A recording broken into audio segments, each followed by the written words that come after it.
ധാരാളം വാർത്തകളുണ്ട് അല്ലേ? പക്ഷേ പലരും എടുക്കാൻ മടിച്ച അല്ലെങ്കിൽ പലരും അഡ്രസ്സ് ചെയ്യാൻ മടിച്ച വിഷയങ്ങൾ, അതുപോലെ ഒരുപക്ഷെ മുക്കാനോ മറയ്ക്കാനോ ശ്രമിച്ച ചില വാർത്തകളാണ്. ഇന്നലെ ജനം ഡിബേറ്റ് ചർച്ച ചെയ്തതും ഇതാണ്. ലഹരി പാർട്ടി വാർത്തയല്ലേ, ബ്രേക്കിംഗ് ന്യൂസ് അല്ലേ എന്ന്, അല്ലെങ്കിൽ ആ ആരോപണങ്ങൾ ചർച്ച ചെയ്യാൻ മാധ്യമങ്ങൾ മടിക്കുന്നത് എന്തിനാണ് എന്നുള്ളതാണ്. ഇന്നലെ വളരെ സജീവമായിരുന്നു എല്ലാ പ്രേക്ഷകരും ആ സമയത്ത്. യൂട്യൂബ് ഹേമ കമ്മിറ്റി റിപ്പോർട്ട് വന്ന അന്ന് മുതൽ ആ റിപ്പോർട്ടിൽ വ്യക്തമായി ഈ പരാതിയെക്കുറിച്ച് പറഞ്ഞിട്ടുണ്ട്. അപ്പോഴും ഇത് എന്തുകൊണ്ട് പരാമർശിക്കപ്പെട്ടില്ല എന്നുള്ള ചോദ്യം വലിയ രീതിയിൽ ഇടം പിടിച്ചിട്ടുണ്ട്. പേട്ട പരാതികൾ മാത്രം മതിയോ? അതോടൊപ്പം അല്ലെങ്കിൽ അതിനേക്കാൾ ഒരുപടി മുമ്പിൽ ചർച്ച ചെയ്യേണ്ടതല്ലേ, ഏറ്റവും പ്രധാനമായും എടുക്കേണ്ട ഒരു വിഷയം, പരിശോധിക്കേണ്ട വിഷയമല്ലേ ഈ സെറ്റുകളിൽ ധാരാളമായി ലഹരി എത്തുന്നു എന്ന വെളിപ്പെടുത്തൽ? അതോടൊപ്പം തന്നെ ഈ ലഹരി പാർട്ടികൾ പലയിടത്തും മലയാള സിനിമയെ അടക്കി വാഴുന്നത് ആര് എന്ന ചോദ്യം.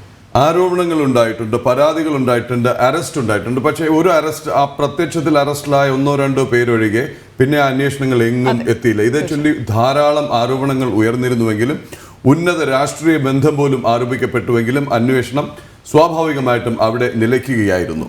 1. 2, ഇക്കാര്യങ്ങൾ ചർച്ച ചെയ്യാൻ പല മാധ്യമങ്ങളും ധൈര്യം കാണിക്കുന്നില്ല. അതല്ലെങ്കിൽ ഇതിനുണ്ടാക്കി വെച്ചിരിക്കുന്ന ഒരു നരേറ്റീവ് ഉണ്ട്. അതായത് ഒരു പരാതി വന്നു കഴിഞ്ഞാൽ ആർക്കെതിരെയാണോ ആരോപണം, അത് ആരുമായിക്കോട്ടെ, അത് നടനാവട്ടെ സംവിധായകനാകട്ടെ, അയാളുടെ പടം വെച്ച് വാർത്തന് കൊടുക്കുന്നു, പീഡന പരാതി, അവിടെ തീരുന്നു. എന്താണ് ആ പരാതിക്ക് പിന്നിൽ, ആരാണ് പരാതിക്കാരി, എന്തിനു വേണ്ടി പരാതി നൽകി, അതിന് പിന്നിൽ യാഥാർത്ഥ്യമുണ്ടോ, അതിൻ്റെ ക്രെഡിബിലിറ്റി എത്രയുണ്ട് എന്നുള്ളത് പരിശോധിക്കപ്പെടുന്നേയില്ല. തിരിച്ച് വർഷങ്ങൾക്ക് മാസങ്ങൾക്ക് ശേഷം ഏതെങ്കിലും കോടതി കൃത്യമായി സത്യം കണ്ടെത്തി പുറത്തു വരുമ്പോഴേക്കും ഈ പറയുന്ന ആരോപിതൻ അദ്ദേഹത്തിൻ്റെ മാനവും കുടുംബവും ജീവിതവും നഷ്ടപ്പെട്ട അവസ്ഥയിലായിരിക്കാം. അത് തുറന്നു പറഞ്ഞു കഴിഞ്ഞാൽ ഇപ്പോൾ നൽകുന്നൊരു ലേബലുണ്ട്, സ്ത്രീ വിരുദ്ധൻ അല്ലെങ്കിൽ സ്ത്രീ വിരുദ്ധ എന്നുള്ളത്. അവശ്യം തന്നെയായിരുന്നു ഇത്തരം നിയമങ്ങൾ. ഇരകൾക്ക് അനുകൂലമായി തന്നെ ആവണം, ഇരകൾക്കായിരിക്കണം എല്ലാ അവകാശ സംരക്ഷണവും. പക്ഷേ ഇരയാണോ എന്നുകൂടി കണ്ടെത്തണം. അതിൽ സത്യസന്ധതയുടെ ഒരു അംശം കൂടിയുണ്ട്. അത് തന്നെയാണ് ജനൻ ടി വി ധൈര്യമായി കാര്യം ചർച്ച ചെയ്യാൻ പുറപ്പെട്ടത്. ഇന്നലെ രോഹിണി മഹേഷ് നയിച്ച ചർച്ചയെക്കുറിച്ച് വളരെ വളരെ മികച്ച അഭിപ്രായമാണ് വന്നുകൊണ്ടിരിക്കുന്നത്. ഇനി ഇതിൽ പുതിയത് എന്തുണ്ട്, ഇക്കാര്യത്തിൽ ഡെവലപ്മെന്റ്സ് എന്തുണ്ട്, ഇതിൻ്റെയൊക്കെ പിന്നാലെ തന്നെ ഉണ്ടാവും. ഇമ്മാതിരി ഓലപ്പാമ്പ് ഒന്നും കാട്ടി പേടിപ്പിക്കേണ്ട, നമുക്ക് നോക്കാം. തീർച്ചയായും നമ്മൾ തലക്കെട്ടിൽ തന്നെ പറഞ്ഞു കഴിഞ്ഞു. കാരണം ആഷിഖ് അബു, റിമ കല്ലിങ്കൽ എന്നിവരാണല്ലോ ഇപ്പോൾ ഈ ഒരു വിഷയത്തിൽ പ്രതിസ്ഥാനത്ത് അല്ലെങ്കിൽ ആരോപണ വിധേയരായിട്ടുള്ളത്. അവർക്കെതിരെ നടപടി ആവശ്യപ്പെട്ടിരിക്കുകയാണ് യുവമോർച്ചയും. ഇവരുടെ ഫ്ളാറ്റിൽ പെൺകുട്ടികളെ ലഹരി മരുന്നിന് അടിമപ്പെടുത്തി ലൈംഗിക ചൂഷണത്തിന് വിധേയരാക്കുന്നുവെന്ന ഗായിക സുചിത്രയുടെ വെളിപ്പെടുത്തൽ നമ്മൾ കണ്ടിരുന്നു. അതിന്റെ അടിസ്ഥാനത്തിൽ യുവമോർച്ച കൊച്ചി സിറ്റി കമ്മീഷണർക്കാണ് പരാതി നൽകിയിരിക്കുന്നതും. സിനിമാ മേഖലയിലെ ലഹരി ഉപയോഗത്തിനെതിരെ ഹേമ കമ്മിറ്റി റിപ്പോർട്ടിൽ ഉണ്ടായിരുന്നു, നമ്മൾ നേരത്തെ ചൂണ്ടിക്കാട്ടിയിരുന്നു. പക്ഷേ പരാതികൾ ഇല്ലെന്ന കാരണത്താൽ പോലീസ് എന്തുകൊണ്ടാണ് ഇത് അന്വേഷിക്കാത്തത് എന്നുള്ള ചോദ്യം. ഈ ഒരു സാഹചര്യത്തിലാണ് യുവമോർച്ച തന്നെ നേരിട്ട് രംഗത്തെത്തിയത് എന്നതും ശ്രദ്ധേയം. എന്തായാലും ഇതെങ്ങോട്ട് പോകും, ഈ പരാതി എങ്ങനെ പോലീസ് കൈകാര്യം ചെയ്യുന്നു എന്നുള്ളത് നമുക്ക് കാണണം. വളരെ വിചിത്രമായ ചില വാദങ്ങളും നിലപാടുകളുമാണ്. ചില പരാതികളിന്മേൽ ഉടൻ കേസ് അന്വേഷണം, ചില പരാതികൾ കണ്ടില്ലെന്ന് നടിക്കുന്നു. ഇപ്പോൾ തന്നെ വലിയ വാർത്തയായത് എന്താണ്, സുചിത്രയ്ക്കെതിരെ റിമ കല്ലിങ്കൽ പരാതി കൊടുത്തു പ്രത്യേക അന്വേഷണ സംഘത്തിന്. അത് വലിയ വാർത്തയായിരുന്നു. ആ ആരോപണത്തിൽ സത്യമുണ്ടോ, ആ ആരോപണത്തിന് പിന്നിൽ എന്താണ് എന്നുള്ളതിനെ കുറിച്ച് ഒരു അന്വേഷണവും ഉണ്ടായില്ല. ആ കാലം കഴിയുന്നു എന്ന് വേണം കരുതാൻ, ഇല്ലേ? എന്തായാലും കിരൺ കുമാർ നമ്മളോടൊപ്പം ചേരുന്നുണ്ട് കൊച്ചിയിൽ നിന്ന്. കിരൺ, ഈ ഹേമ കമ്മിറ്റി റിപ്പോർട്ട് വന്നപ്പോൾ തന്നെ ആദ്യം ചർച്ചയായ വിഷയങ്ങൾ ഈ പീഡന പരാതികൾക്ക് പുറമെ മട്ടാഞ്ചേരി മാഫിയയെക്കുറിച്ചാണ്.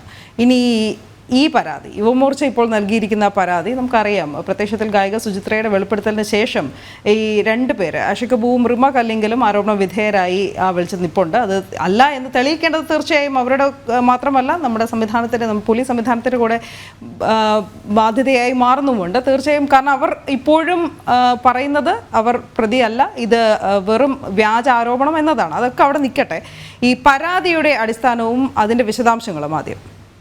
അനു, ഈ ഹേമ കമ്മിറ്റി റിപ്പോർട്ടിൽ ലൈംഗിക ചൂഷണത്തെ ഒപ്പം തന്നെ പറയുന്ന മറ്റൊരു കാര്യം തന്നെയാണ് ഈ ലഹരിയുടെ ഉപയോഗം. ഇത് മൂലമുണ്ടായിട്ടുള്ള പ്രശ്നങ്ങളടക്കമുള്ള കാര്യങ്ങൾ ഈ കമ്മിറ്റി റിപ്പോർട്ടിൽ പറയുന്നുണ്ടെങ്കിലും ഇപ്പോൾ നടക്കുന്ന അന്വേഷണം അത് ഈ ലൈംഗിക ചൂഷണത്തിൽ മാത്രം ഒതുങ്ങുന്ന ഒരു സാഹചര്യത്തിലാണ് ഇതിലും ഈ ലഹരി ഉപയോഗത്തിലും അന്വേഷണം വേണമെന്നുള്ളൊരു ആവശ്യം ഉന്നയിച്ചുകൊണ്ട് യുവമോർച്ച രംഗത്തെത്തുന്ന ഒരു സാഹചര്യം ഉണ്ടായിരുന്നത്. ഈ റിപ്പോർട്ട് പുറത്തു വന്ന് മറ്റ് അന്വേഷണങ്ങൾ പുരോഗമിക്കുമ്പോഴും ഇതിൽ കൃത്യമായിട്ടുള്ള ഒരു ഇടപെടൽ ഉണ്ടാകുന്നതിന് വൈകുന്നു എന്നുള്ളൊരു സാഹചര്യത്തിലാണ് നിലവിലിപ്പോൾ യുവമോർച്ച ഇത് സംബന്ധിച്ചൊരു പരാതിയുമായിട്ട് പോലീസിനെ സമീപിച്ചിരിക്കുന്നത്.